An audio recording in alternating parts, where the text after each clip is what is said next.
Արցախյան շարժումը ավարտելու մասին, որ Փաշինյանի հետվա հայտարարությունը, դա Ադրբեջանին էր ուղղված մեսիջ էր, որ մենք հրաժարվում ենք, պետք է արագ ստորագրենք խաղությամբ Եվ այդ նախագաների վրա հոխորդ տալը եւ այդ հայտարարությունը, որ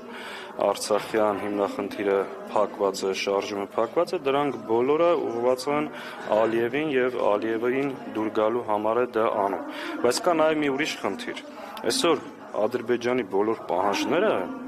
Արցախի մասին չեն,